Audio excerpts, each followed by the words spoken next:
Hello everyone and welcome back to the Great Book of Grudges. My name is Nathan and we're back with another showcase for SFO Grimhammer's newest patch, the Storm of Chaos. This is launching on the 27th of January. A big thank you to Venris and his team once again for providing early access so I can do these showcase videos. And today we're going to be checking out the Dwarfs, as the Dwarfs have needed some help for a while now, just to give them a little bit of a fresh coat of paint, just to have a little bit more fun and not be so boring. They've had like 2 reworks and they still feel a bit odd. But yeah, let's just jump right in. Let's talk about the changes. We're going to be talking about the Lords first and then going into the individual things. So we're going to start off with Thorgrim Grudgebearer, as he's the faction leader, and his faction effects are as follows. Chance to receive additional random rewards for every grudge resolved. Very useful, as you're going to have a decent amount of grudges, especially as you start expanding. All commandments have more powerful effects. Recruit rank +2 for hammer units, melee defense +5 for dwarf shield units, and unique units Everguard, special forge upgrades. We're going to talk about them a little bit later. When we go into the Lord effects, we have the following benefits. Upkeep -40% for hammer units in Lord's army, physical resistance 10% for hammer units in Lord's army, passive ability Guardians for hammer units in Lord's army, leadership aura size +100%, and Everguard Oath -100% upkeep. So you've got a lot of benefits here, a lot of hammerers, which kind of makes sense. A lot of people did actually bring a lot of hammerers when fielding him on the tabletop, so the theme continues. Moving on to Ungrim Iron Fist, we have the following faction effects. Unlock post-battle loot. Dwarf factions require Thanes to gather it normally. This is something very important for you to know. Construction cost -75% for Slayer buildings, as you're going to be focusing a lot on Slayers. Vigor loss reduction -20% when attacking. This means that you want to keep as aggressive as possible. Passive ability exceptional protection for all characters faction-wide, and unique hero Garagrim Iron Fist with unique skill line. We'll be talking about him a little bit later on in this video. Now when it comes to Lord effects, upkeep -40% for Slayer units in Lord's army. Recruitment cost -40% for Slayer units in Lord's army, melee attack +10 for Slayer units, Lord's army. I think you can get the gist of it here. And passive ability Journey's End for Slayer units in Lord's army. I'm allowing you to discover the abilities yourself, as that means that you can actually find some new stuff, you know. Moving on to Belagar Ironhammer, we have the following faction effects. Recruitment cost +100% until Carrack 8 Peaks is recaptured. This removes the really punishing upkeep reduction that you had in a normal vanilla campaign. Begins with 4 powerful ghostly characters, again something that you're already used to. Unique building chain available at Carrack 8 Peaks, you're already kind of used to this. Physical resistance 10% when under siege. Attribute Vanguard deployment during underway battles. This means that you can get up close and personal very quickly. When it comes to Lord effects, you have the following. Missile block chance +20% for Lord's army. Evasion chance when using the underway +50%. Ability Mighty Oathstone. A little callback obviously to the tabletop.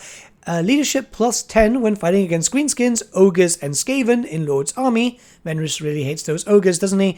And casualty replenishment +10% for ranger units in Lord's army. Moving on to Grombrindal, who obviously has his own faction since the release of Immortal Empires, we have the following faction effects. Grombrindal will aid his kin in every defensive battle when not present in the same province. This means that you get a little bit of help there.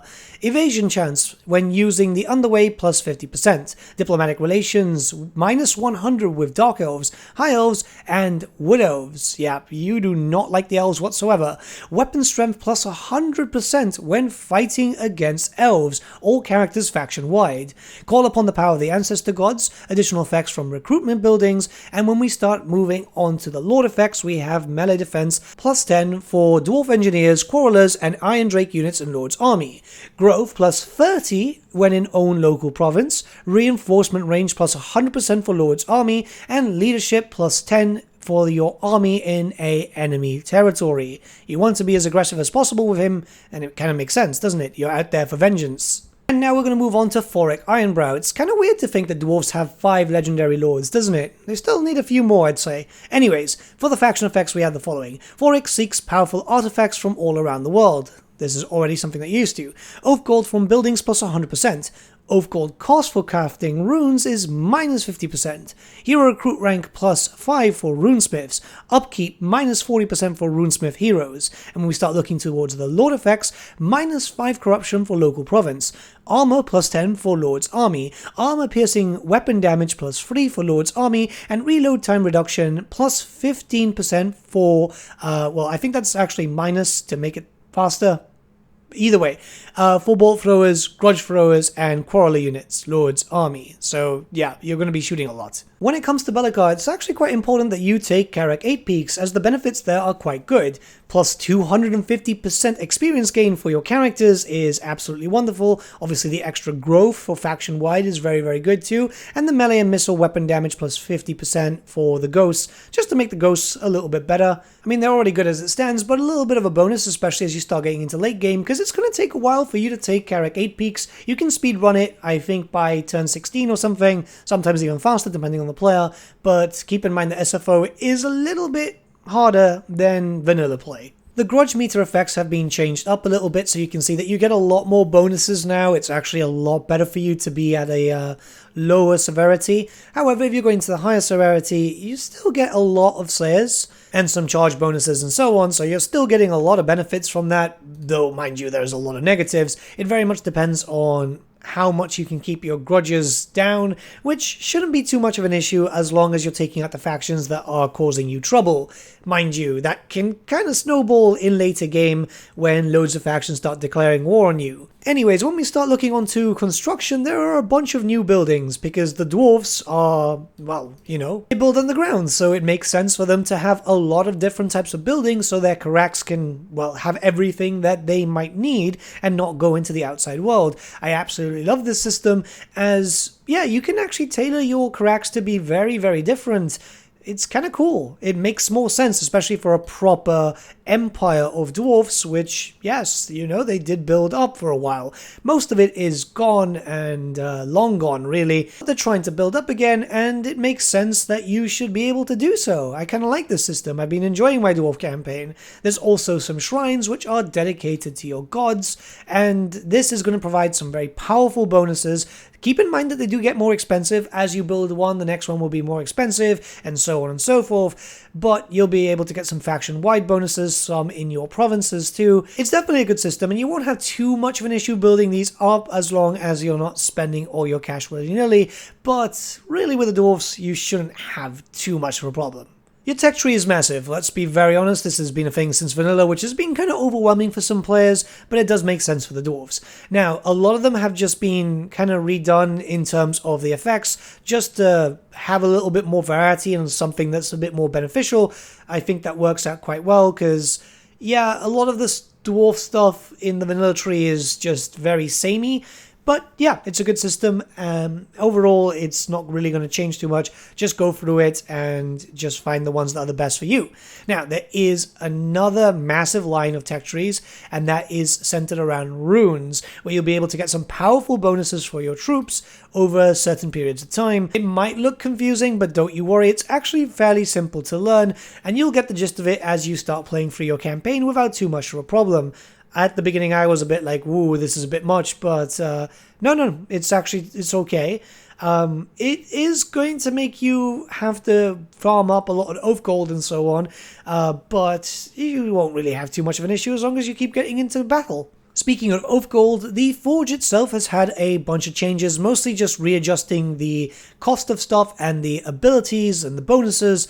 It's just there to be a bit more useful, really. I'll be perfectly honest with you, I often forget the Forge exists, and this has been a thing since it was introduced in vanilla.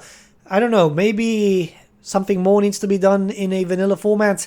I don't know. It's just one of these things that it just seems forgettable. And lastly, we have a unique legendary hero for Ungrim. This is Garagrim Iron Fist, a Demon Slayer character, which is pretty good overall, actually. Loads and loads of different skill points that focus around a variety of different things. He's obviously a melee-based character, but he can boost up your forces if you need that, or he can just be an absolute killer. It just depends on what you specifically need. The great thing, obviously, is, you know, you do get a decent amount of levels, or if you're using a extra mod that just kind of resets your skill points, which to be honest should be a vanilla feature.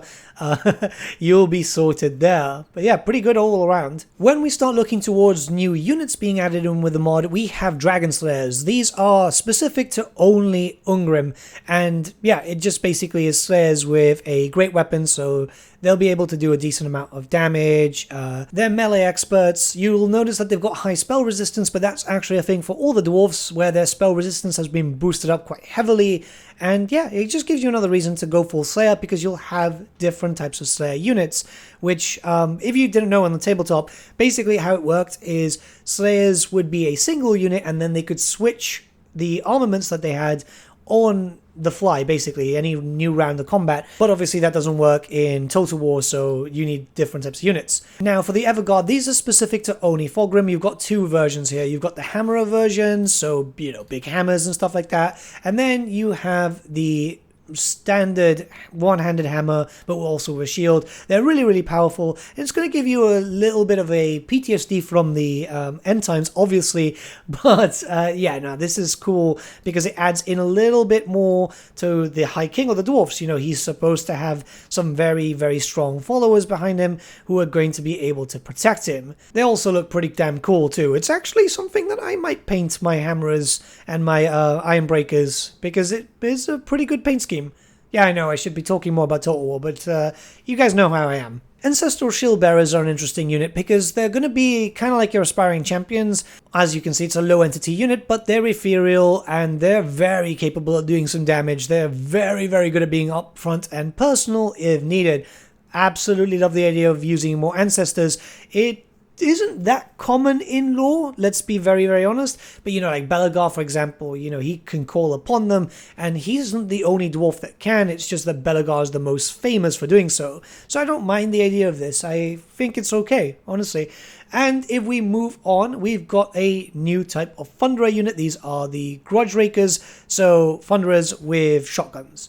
Yeah, so they're going to do a decent amount of damage if in short range, because it's only around, what, 85 range. It's not a lot, but it's a lot of hard hitting damage. Obviously armor piercing too, because, I mean, it's a shotgun, and yeah, no, they're able to do melee damage without too much of an issue too. The great thing about the dwarfs is they've always been very multi-purpose. They're shielded too, so it's obviously quite defensive, so they can act as a front line, having the crawlers right behind supporting, or some thunderers depending on how you like to play, and then just go from there. And the last unit is the Dwarf Engineers. This is like a squad of heroes, again very similar to that of like aspiring champions, but you know, with a little bit of range. So 125 range with the Iron Drakes, you know, it's pretty good damage overall. They're not too good at melee, I'd say. Like, they still are, because obviously it's a dwarf, right? But I wouldn't put them at the front. I'd make them use their ammo. Like, you've got a lot of ammunition here. You could do a lot of damage with these boys. And then support, basically. It's a, well, I wouldn't call it a support, more so hard-hitting support. It's one of these weird definitions, to be honest. But yeah, pretty good unit all around. Now, with all that being said, the dwarfs are in a good place. I think that the dwarfs, what they really need is a really big DLC to kind of flesh them out. But this definitely does give them a little bit more flavor, just to make them a bit more bearable. It's one of the races that I want to like more. Obviously, you know, my channel's named after them. But I feel like the dwarfs have always just been kind of left in the dark a little bit by Creative Assembly. That's not to say that we didn't get some cool stuff, like Belegar is very, very, very cool. But they've always needed a little bit more attention. And I think this addition into SFO Grimhammer gives them a little bit more attention that they deserve. But let me know what you guys think in the comments below. This is going to be very helpful for Venris, who obviously he and his team do check out these videos to see feedback from you guys on what you guys have been seeing. And yeah, it's, you know, it's a community-based thing, right? At the end of the day, this mod is successful because you guys put so much love into it, and that's the good thing about these types of things, right? So feedback is always welcome, and with all that being said, this fever is still really kicking me, so I'm gonna have a little bit of a rest, and I'll see you all tomorrow for some more faction reveals. Have a great day, guys, and I'll see you all again very, very soon. And yes, I am actually just showcasing a little bit of a battle and not moving, because just to show how kind of stupid the AI can be, where Cetra is just dying. By the way, I did not make the organ gun aim for Cetra, it's just automatically decided that he needs to die. Yeah, see you guys, have a good one.